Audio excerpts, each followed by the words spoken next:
Welcome to episode 77 of the Yalla Habibi podcast. Welcome. Please, before we continue, make sure that you subscribe, like, share, and rate us on Spotify, Apple, etc., wherever you listen to your podcasts. And come and check us out on TikTok. Please do. It helps us out a lot. And I know we're asking that already, but we forget every episode, so that's why we ask at the start. And even at the start, we forget a lot of the time, so that's why we just get it done. Indeed. And today, you're going to want to subscribe because you want to keep up with all of our antics. And we're going to be talking all about our experience in Hong Kong. We were just there for a week, but we had a lot of fun experiences, a lot of cool stories to tell, including Disney, lots of good food. We'll also be telling you all about how vegan friendly Hong Kong is, some of the best spots for you to get some vegan food, and also just generally how we rate Hong Kong. Yeah, whilst we only had a week, it's not the biggest of places, so it's quite tight, the city, and the underground's great, so you can get to everything pretty quickly and pretty easily.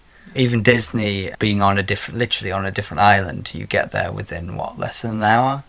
Yeah, it was super easy. It was like, I think we had to get 3 separate trains to Disney, but it was like really, really easy. It was really, that sounds a bit daunting, a bit time consuming, but it really isn't, because whereas with the underground in the UK, when you get to a and once you get to a station, a lot of the time you have to go back up all the escalators, then find a different platform or a completely different station altogether across the road.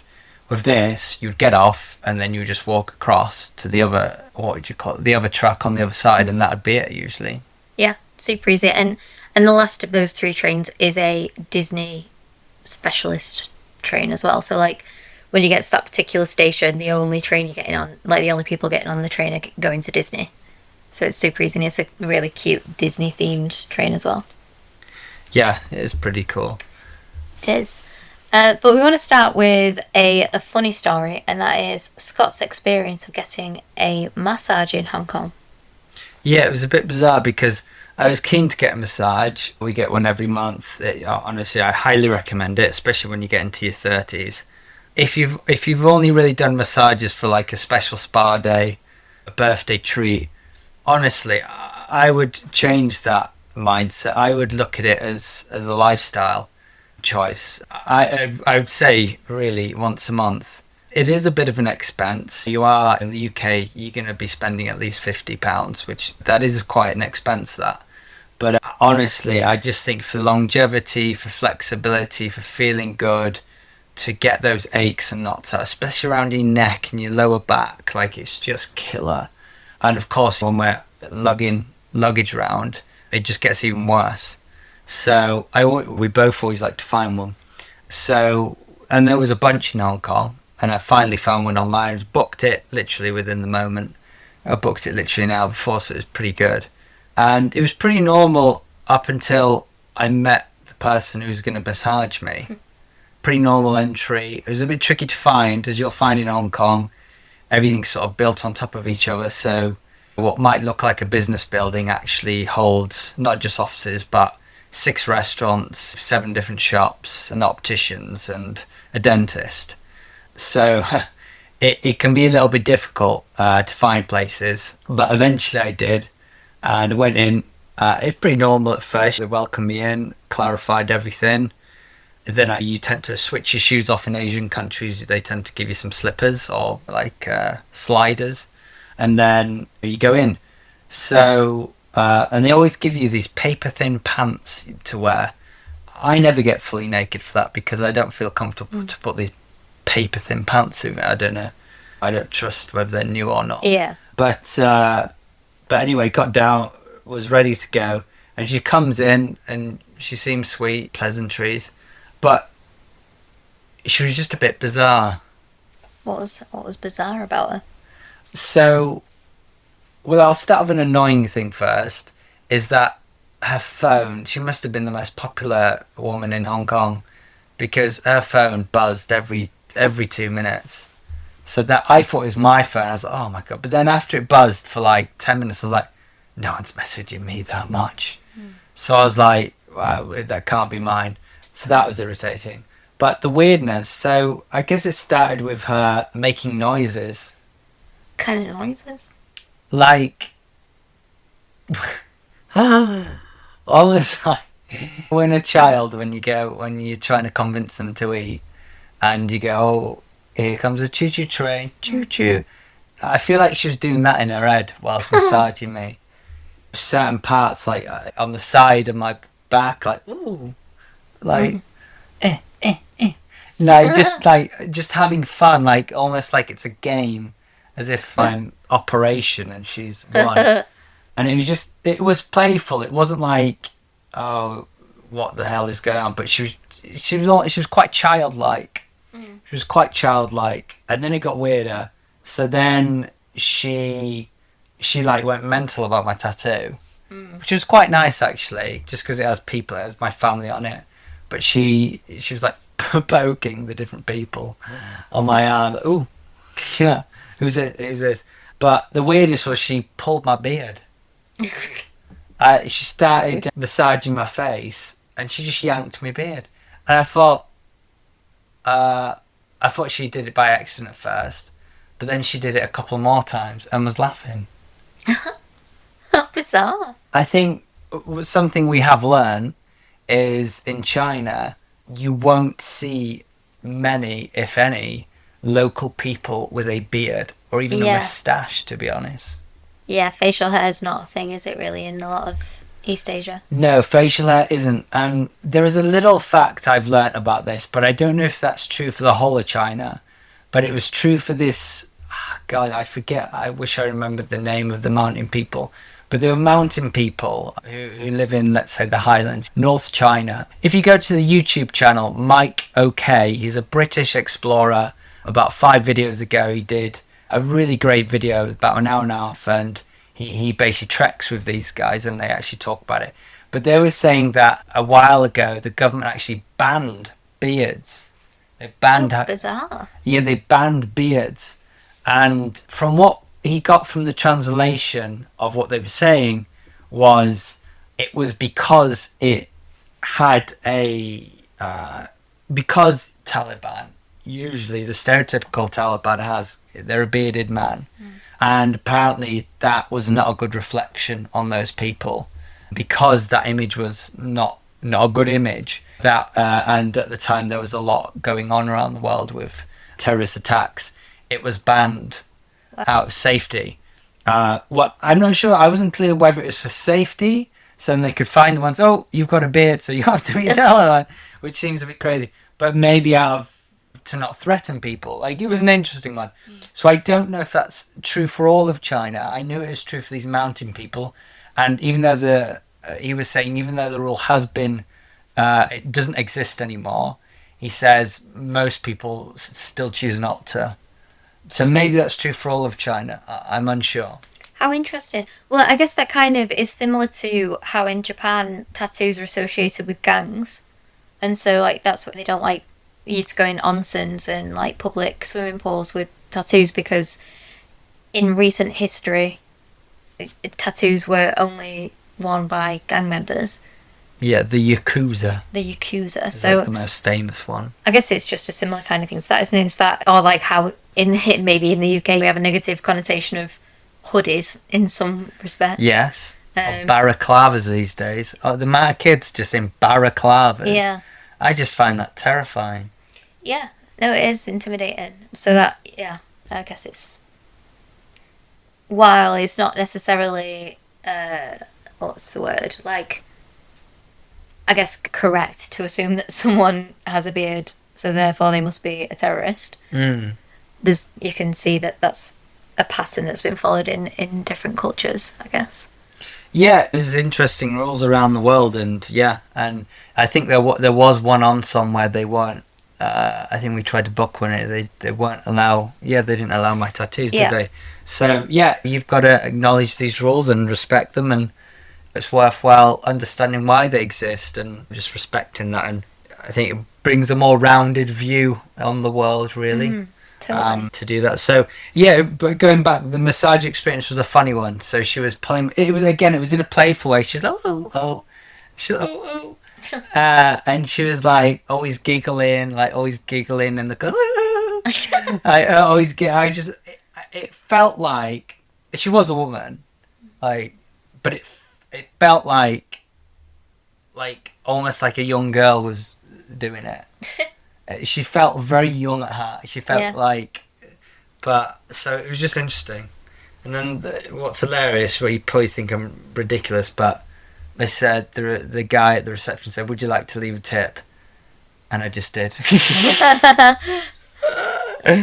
I don't know.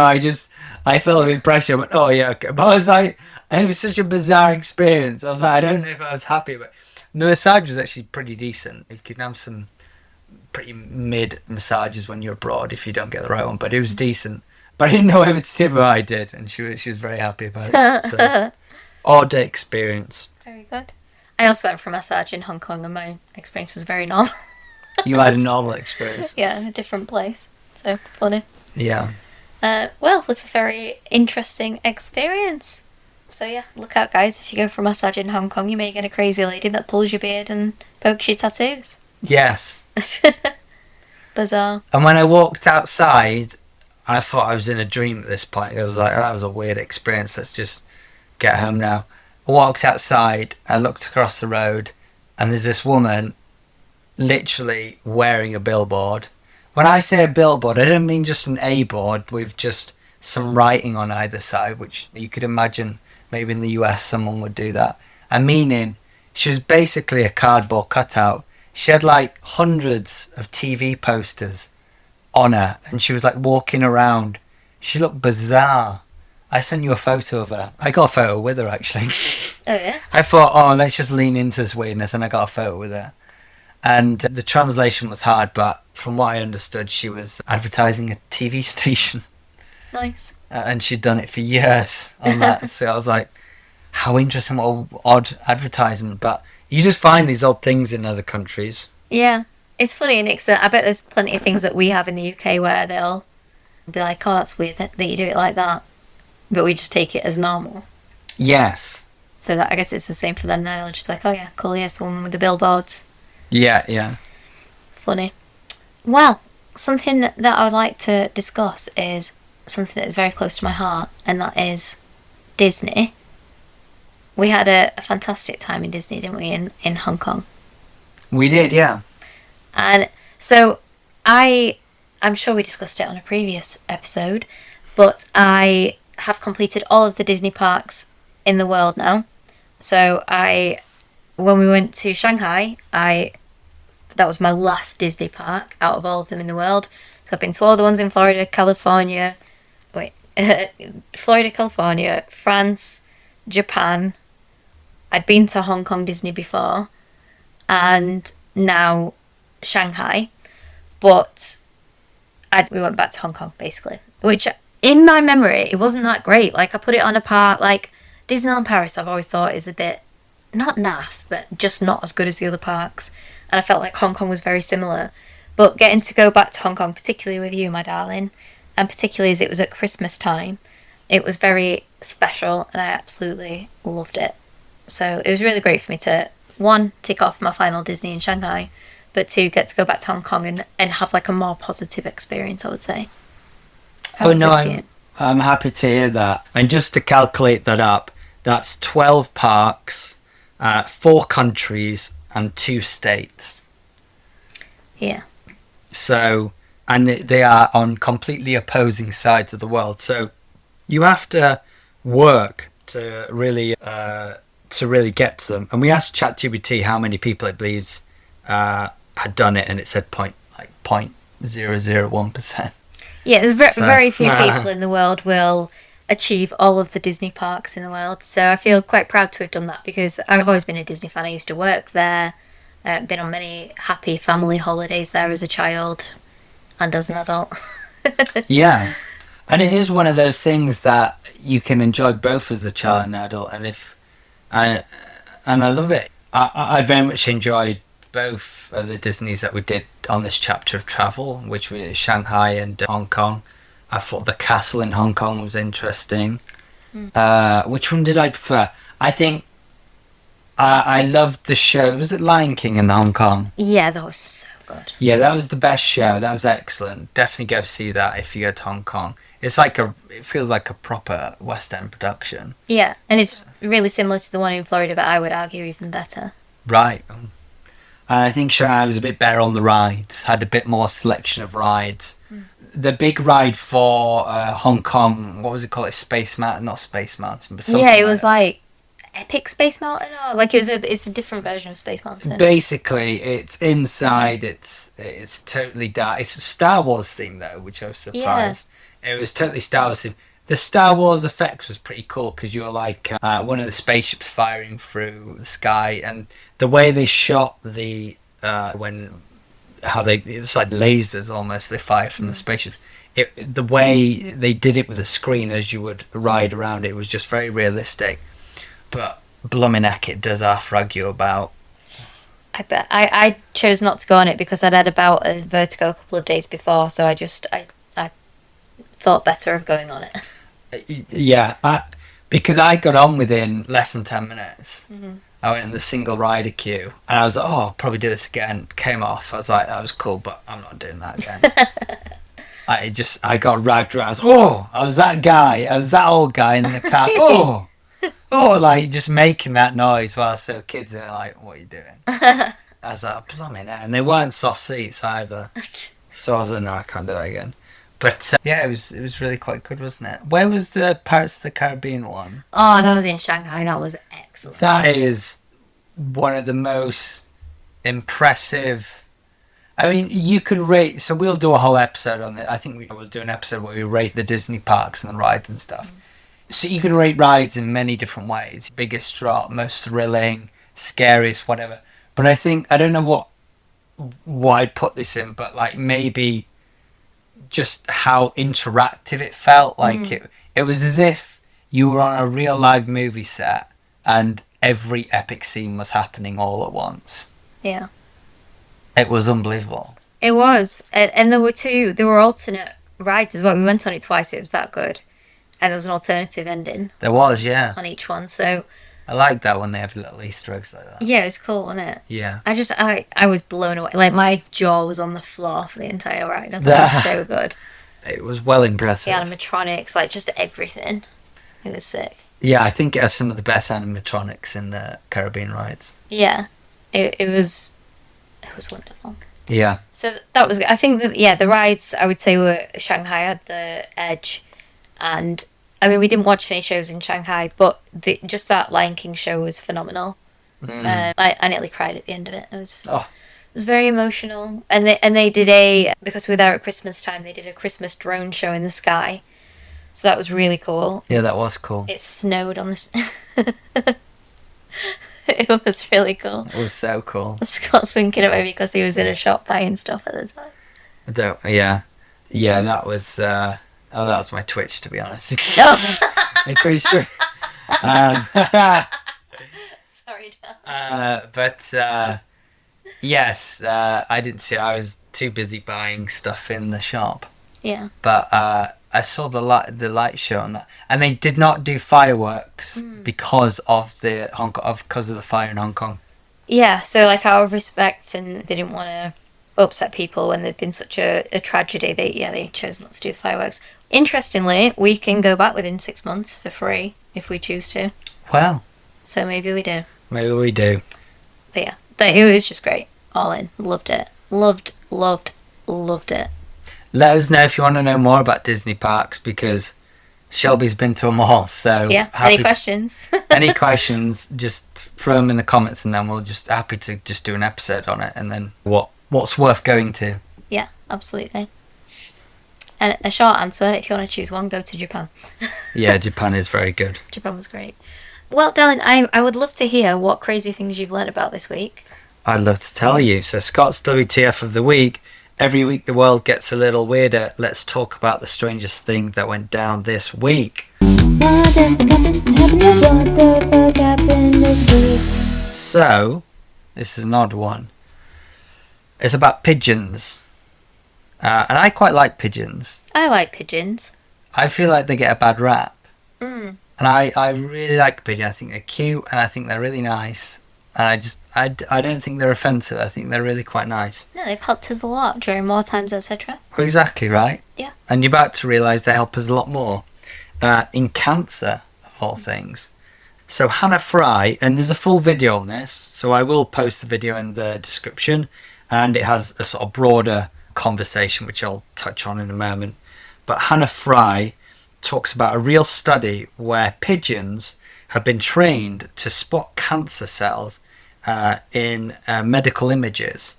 So after being shown thousands and thousands of slides and what reward system that they've done with them through like a treat with the correct answers, the pigeons have now learned to actually distinguish between healthy and cancerous tissues with an insane accuracy of 99%, which is just bonkers. That's to insane. Me. You would expect maybe 50 or 60, but 99 is just insanity. And the point is not that pigeons should replace doctors, but that pattern recognition can be trained in surprising ways, and machines are doing something similar, just faster and at scale. So I just think it's amazing how, I mean, I didn't even know pigeons had that good eyesight. Yeah, that's impressive. Isn't it? It's just wild to think, you can imagine that with a factory of pigeons looking for cancerous cells. We employ them, the AI employs pigeons, not humans, so we can just go on the beach and sip martinis and brick out or whatever. So yeah, I just think that's a fascinating thing. Whilst I don't think that is going to happen, I think it just shows you another, I don't think it's a breaker, it's a breakthrough in a way, but I think it sort of just proves what already exists in one of the many animals in this world. And I think this sort of news needs to get shouted about more, because I think people will start to have a different perception about the bird, not just birds, but animals.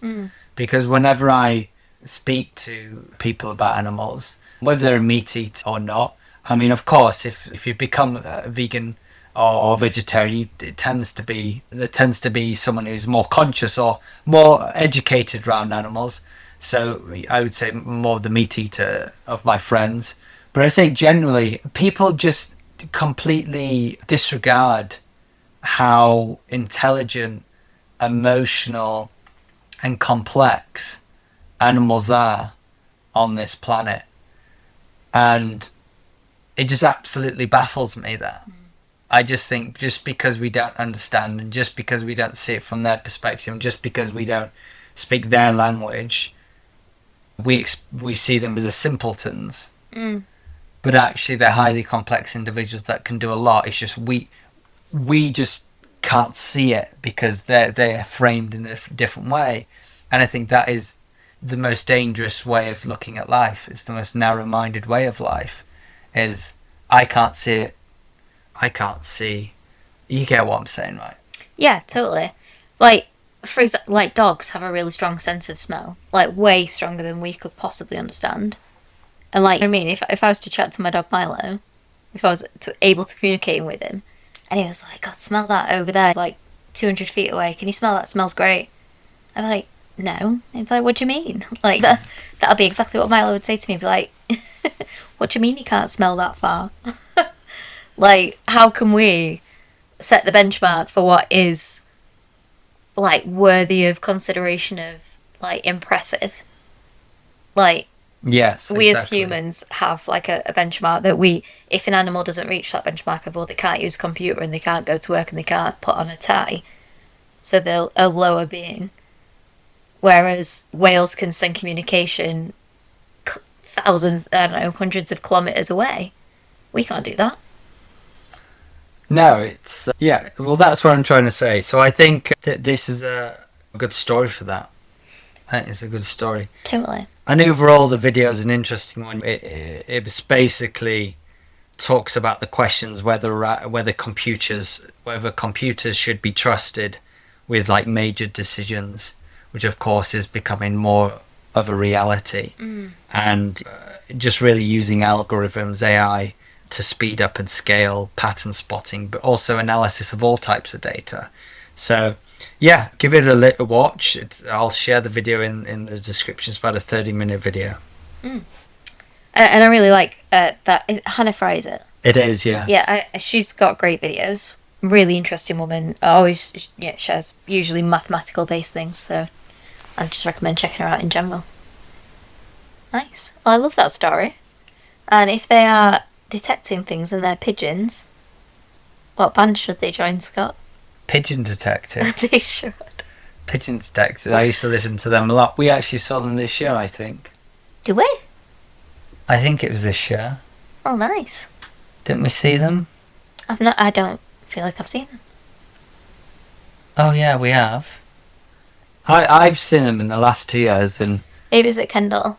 yeah, I've seen them in the last. I thought it was this year, but maybe it was last year. And if anything I do, I'm usually with you. Ever since we got together, we do everything together. So, and if I think, oh, I did that, oh, okay, we did that. Yeah. Fair enough. So I can only. Well, I guess imagine. we've seen the pigeon detectives. Yeah. Yeah. Nice. Well, how interesting. And I think it's probably now. I mean, I feel like that's a good vibes as well. But I think that maybe we move on to Shelby's good vibes only. Let's take a break from the chaos. Here's something to make you smile this week. Shelby's good vibes only.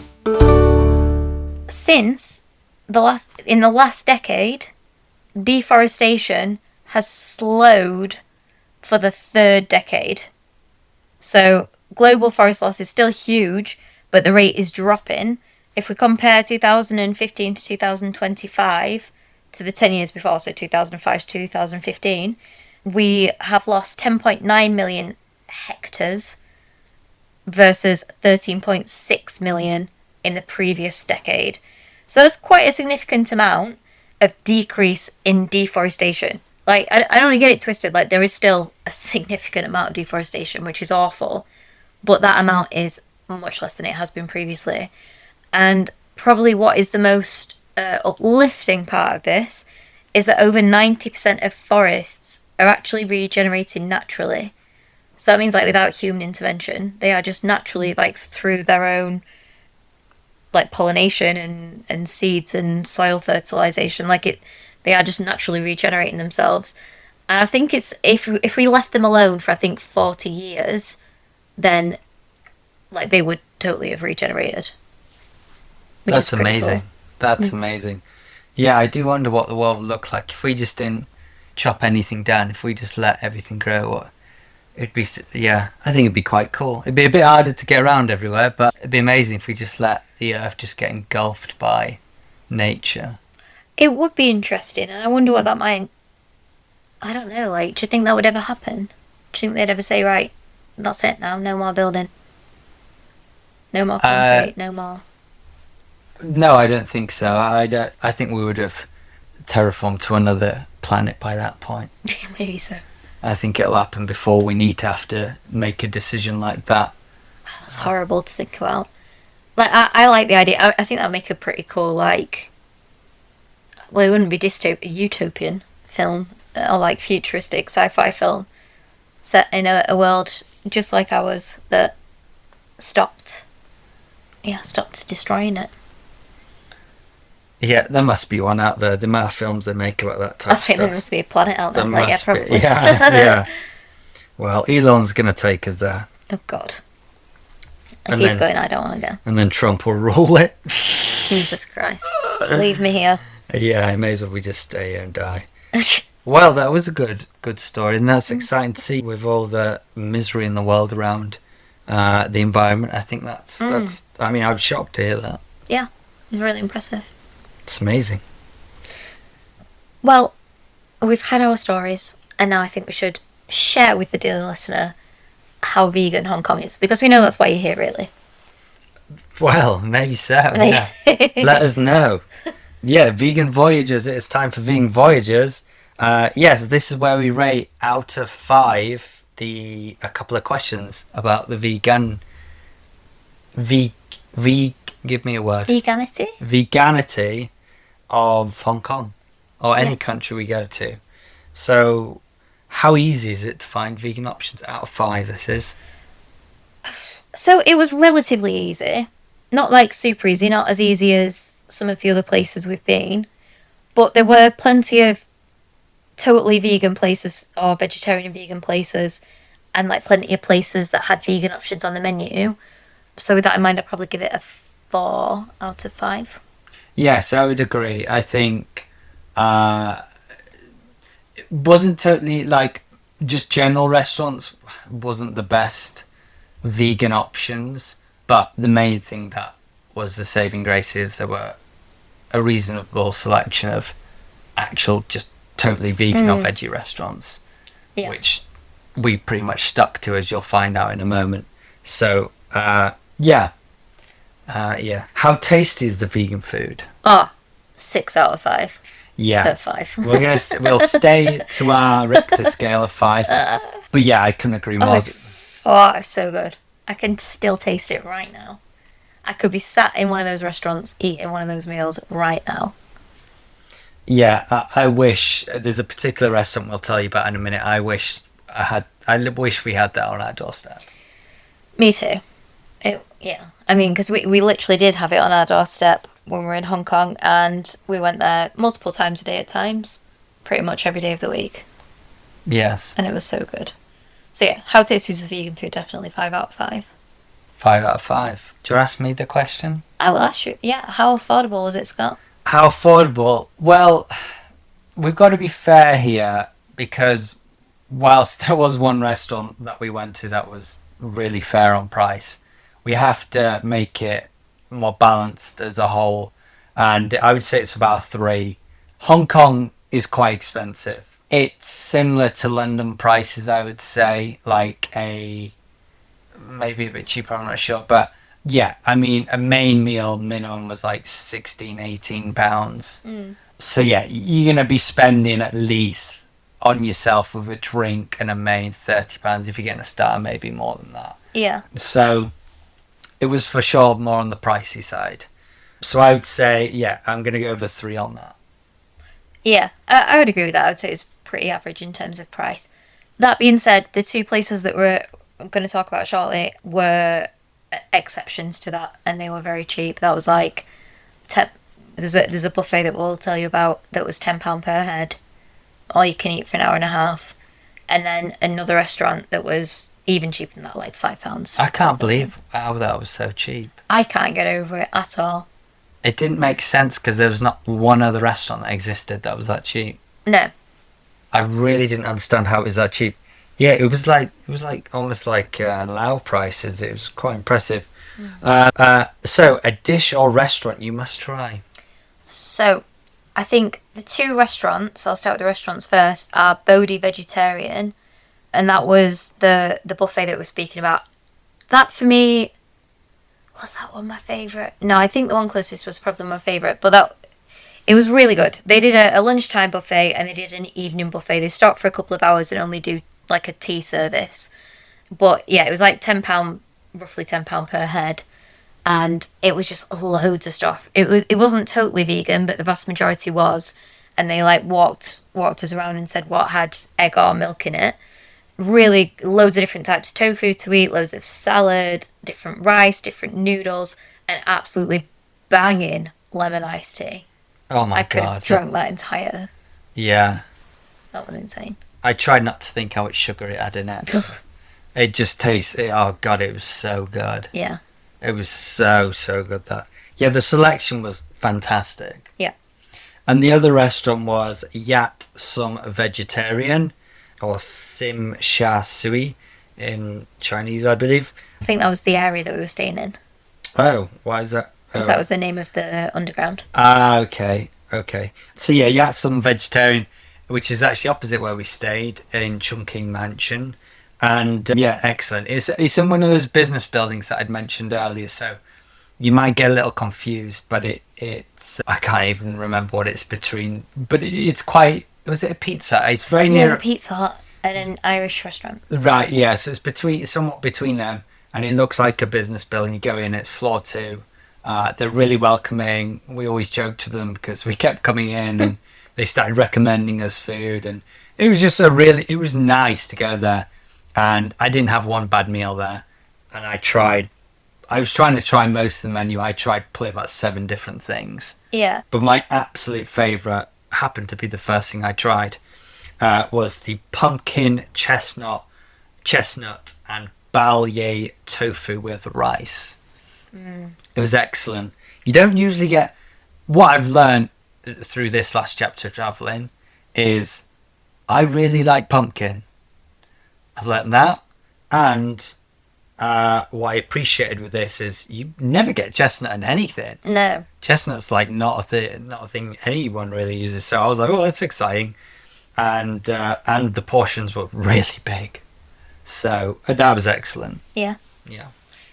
Yeah, and in that place, I really liked the lotus root and wheat gluten and sweet and sour sauce with rice. That was my favourite. I got that pretty much. So whereas Scott was really adventurous and like you asked for their advice, they told you their top sellers and stuff like that, and you really worked your way through the menu. I invariably got that. I think I tried one other thing, but I just loved it. Oh my god! And you could get the wheat gluten and sweet and sour sauce on the side. Oh, it was so good. That's what I can just taste now thinking about it.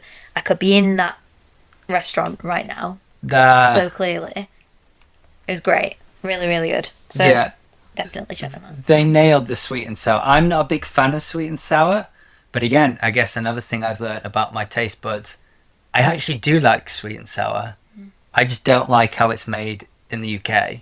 It's like too sharp and vinegary, I think. It's too sharp. It feels like Tesco basic. Whereas I go to China and it feels like, oh, this is actually what it's supposed to be. I feel like I don't know, it's quite different. So I actually don't mind it. Yeah. So all round, pretty good. Definitely. Pretty good. Would you say then Hong Kong, like all things factored in, food, Disney, massages, experiences, is it worth the trip? That's the segment that we're going to now. Is it worth the trip? Where we talk about our favourite and least favourite thing about the country we visited, specifically Hong Kong. Yeah, so how about we kick off with a favourite thing? So by the end of this segment, you're going to know truly whether it's worth the trip. So what would be your favourite thing about Hong Kong? See, it's a tough one. I really, really enjoyed it. What would be my favourite thing? It's hard for me to not just say Disney. Like, that's the obvious thing to say, isn't it? You're not allowed to say that. Can I say my Starbucks Disney mug? No. I've got a really good Starbucks Disney cup. My favourite thing about Hong Kong, I think... what's my favourite thing? The cheap shops. The cheap shop. Oh, they were excellent. Yeah. Well done. Because a lot of it was quite expensive, and that's I'm sort of stretching here because like Disney definitely is my favourite thing. But everywhere, and I mean everywhere, particularly in our area, there were these shops that sold more or less the same clothes with slight variations in each shop, but you could get tops from like £5. Which again was odd because generally Hong Kong is expensive. Yeah. But then they would just have these random shops or that one restaurant that was like really cheap. Yeah. Pretty bizarre. So basically, I think you've got to have the locals like insider info for it to be cheap in Hong Kong. Yeah. Luckily, we managed to find some stuff. But yeah, these particular shops, I got some really cute tops with dogs on them. That made me very happy. So I'm going to go with that, but actually it's Disney. So what's your favourite thing? Yeah. It's hard not to repeat from others, isn't it? Because I'd say the thing that really stuck out to me was... because what's interesting about Hong Kong is that it's small and it's tight and it's on this island. And so it's built condensedly, is that the right word? Yeah, it's all condensed into... yeah. It's very condensed. So, and it seems like whereas you may have to get a bus somewhere or a train somewhere, at times you will have to do that, but it feels like every business and attraction is sort of condensed to one area. So it's very, what's the word? Very attractive. Also a bit overwhelming. I'll be honest, if you've got ADHD, it's going to be a bit overwhelming. Hong Kong. It's very busy. And there's a lot of screens, there's a lot of lights, and there's a lot of cars. But if you can sort of handle that, then it's just pretty amazing to see. It's just very alive. It's very alive, and it's just every street is quite cool. And you look up and you just see massive like these artworks on the buildings. Whether it's I don't know, forget the name of the animated series they have over there. It's a category of animated series they have in China that everyone's crazy about. It'll come to me in a minute, but. And it's just very cyberpunk. It kind of like South Korea, but much grander in a condensed way. And like if you go on the bay, which is nice actually, and that's where Bruce Lee's statue is. And when you look out, day or night, it's nice. But when it's night, you see all the boats all lit up, and all the high rises, all the financial district is like all like lit up in lots of colours. And it was kind of a little bit foggy and grey, so it just felt as if it was the start of a movie scene. I guess we were just lucky with that kind of weather. It just made it look as if someone had formulated that scene with the low clouds. It was just interesting and looked really interesting. So I'd say that. I hope that sort of summed up what I'm trying to say. One other thing is the underground is great. Oh yeah. For a practical thing is the underground's great. If you're worried about getting around, honestly, it's super efficient, really, really easy to understand because undergrounds can be really confusing. We went together, we went separately on the underground. Really easy, cheap, fast. Yeah. So that a practical thing but a sort of experiential thing was the other thing I said. Yeah. Nice. And what about your least favourite? Oh, you can't go straight back to me. Oh, what is your least favourite? The lifts in Chungking mansions. Oh, yeah. To be honest, the lifts everywhere. So, like, there's a very weird... It might be, sorry, that's very judgmental of me. I'm sure there's logic to it. But because there's a lot of high-rises and a lot of... Like, Scott was talking about how condensed everything is. Like, and the buildings are, like, stacked and the floors are probably stacked on top of each other and diagonally and horizontally, in all different kinds of ways. But, like, in our building, Chungking Mansions, it was built up of various blocks. We were in block E, and each block had 2 lifts. And the 2 lifts were for the one for odd floors and one for even floors. And that was a pattern in a lot of the high-rise buildings as well. So, like, if you're on floor 6, you'd be in one lift. If you're on floor 7, you'd be in the other lift. So you can't just hop on one and... like, hope you can't get out on floor 6 and think, well, I'll get on the lift on floor 6 to go to floor 7. No, that just isn't how it works. So, yeah, and then like there were times that we were waiting for the lift. We were on the 6th floor of Block E of Chungking Mansions, and there were a couple of times that the lift went by not once, but twice, and it was on the 3rd time round that I was able to get on the lift. Because if it's full and like the lift knows that its weight is at capacity, then it won't even bother stopping on a floor unless someone's wanting to get off at it, because it's like, well, you can't get on, so I'm not stopping. So it was quite frustrating, and that was my least favourite thing about Hong Kong. Fair enough. Yeah, that was pretty stressful. And we were lucky we were in the back, because at the front of the building it was shocking. For me, the least favourite thing was for sure how busy it was. Yeah.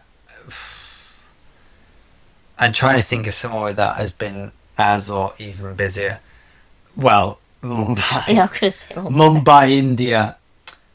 Jeez Louise. But do you remember in Singapore that one time? It wasn't in central Singapore. We were out at the museum where the mall is. Yes. That was insane. Was that on Chinese New Year? I know there was a drone show there, wasn't there, with dragons in the sky? No, they were doing it... I don't think it was Chinese New Year. I think they were doing that every night. Yeah. That was insane how busy it was. But no, it's probably more correlates to like a Mumbai. It's like that. Mumbai is actually even busier, but it's teetering on that. It's so busy. Like, to articulate it, like, just to get across the road, around the corner to a shop, like, you couldn't just put your headphones in and look down. You'd have to constantly be scanning in front of you and ducking and dodging, then pausing for a moment to let someone come through a pram, and then go, okay, I'm going to get through there. Oh, the gap's gone now, go there. Like, it was a bit, yeah. So, again, I mentioned ADHD. If you do have something or a condition that makes you a bit overwhelmed with being claustrophobic or just overwhelmed by senses, yeah, Hong Kong's going to be difficult. Yeah, It's definitely. pretty overwhelming. Yeah, it definitely is. I think it's. I've been previously with my mum, and she wasn't in love with it, and that for all Oh, those I didn't know reasons. she didn't like it. Yeah, she didn't dislike it, but she just, I think, for all of those reasons, too busy, a bit chaotic, a bit overwhelming, and just too hustle and bustle and big buildings and all that. And would you say it's gotten busier since last time you went? It's really hard to say because I've got the memory of a, I've got memory like a sieve, so. Memory like a sieve, you really don't. No, I do. It depend. It totally depends. I can remember. Ask me Harry Styles' date of birth and height, and I can probably tell you. The, But for like my life, I tend to forget, which is alarming. But anyway, overall, then, how would we rate the place? oh, this is a tricky one, and I would go probably about 3. Mm. I think 2 would probably be a bit harsh, but yeah, maybe like a 3 because we did have a fun time. It was exciting. We had a fun week. We had a lot we could get on with, but everything we mentioned plus there's a couple of other things we haven't discussed. But yeah, for me it's a 3. It's a 3. Yeah, I'd say, yeah, 3 to me. Like you said, like would it be a 2? Like for me, 3 feels a little bit harsh, but equally, I don't know that I could rate it as a 4. So I think 3 sits right. I think 3. I think that would be classed as its average. Yeah, but also like I want to emphasize you've already said it, but we had a great time. We did have a great time. I think there's just a lot of things that we don't enjoy as much that were very present. And I think what you also have to factor into the scale is sort of would you go back and stuff like this. And Yeah. I think, and we'll get to that in a moment. But what's something you need to know before you go, my darling? The lift thing, I think, is important. You don't need to live there. Maybe you did Unless because you're we got on the wrong lift initially. I'm sure we did, and had to go back down to the bottom because we didn't realise. yeah, that's only if they're staying in our No, accommodation. but there's a lot of a lot of the buildings were the same. How do you know? Every building I went in that had 2 lifts. One was for odd floors, one was for even. Alright, well, I didn't see that. Okay. Anyway. What do I think that you want to know? People are going to be taking selfies all around you, which is really Yeah, annoying. which is true of China. It's selfie central in China. Yeah, that's something. To be honest, I could have put that as my least favourite thing. But yeah, like in fact, in one of the Disney parks, in one of the shops, I walked through the door. I couldn't turn left because someone was having a photo shoot, and I couldn't turn right because someone was having a photo shoot. So yeah, heads up, everyone around you is having a photo shoot. Don't worry, because I put that as my least favourite thing in Shanghai. Yeah. Okay. Yeah. But yeah, for me, know before you do, I think the most important thing is how busy it is. Yeah. It's exceptionally busy. So just heads up. Yeah. Overall, would we recommend it? I think that depends on the type of person and what they're wanting to get out of it. If you like busy cities, like if you like being in central London, if you're from London, you'll be fine. If you're from New York, you'll be fine. But I would argue it's busy. Why it feels busier than them is because it's condensed. It's a small surface area. Yeah. So it feels even busier than them because they're more spread out. Yeah, true. It's like the most busy area of London or New York, but that's kind of most of it. Yeah. I would say I wouldn't recommend it to people with children. No. I think that would be too like, as much as I really enjoyed the Disney, I think maybe if you fly and stay in the Disney hotel and don't go into Hong Kong itself, then you'd be fine. But like, I couldn't imagine trying to push a pushchair or anything like that. I wouldn't feel safe. No, I wouldn't. And you can feel, I don't know how to summarise this, but you do get a spidey sense when you travel, and you do just get a sense of, you don't even have to be in a place more than 2 days to just get a sense of whether it's safe. Are we in a safer place, a less safer place, a really unsafe place? You can just get a sense for it, and then over a week you sort of figure it out. But I'm not saying it's unsafe, but it's definitely It's sketchier. I would say out of all the countries we went to, it felt like the sketchiest. This chapter, not all together. Yeah. This chapter was Vietnam, Laos, Shanghai, China, South Korea, and then Hong Kong. I would say out of those, it felt like the sketchiest. Yeah, I would agree with that. Just like any city, really. Other than, I know, it felt a bit sketchy, yeah. Yeah. Yeah, I would agree. Yeah. For me, I would lean towards no. Would you? If you were to ask me would I want to go again, I would say no. Okay, fair. I don't desire to go back to Hong Kong. It's just not my cup of tea. I enjoy things there. I did some coolest things that I did that I enjoyed. I'm happy I did, but it's not somewhere I'd want to go back to. So in that case, I wouldn't recommend it to someone. I wouldn't recommend it, and I think usually most people are trying to get out of busy cities. If you gave me the right criteria of what you're into and it fits this, I'll recommend it to you. But off what I know, what most people want and what I like, I would say no. Yeah, fair. I think I'd probably say if you were going to like Australia, and you had the opportunity to have a couple of days stopover to do Disney.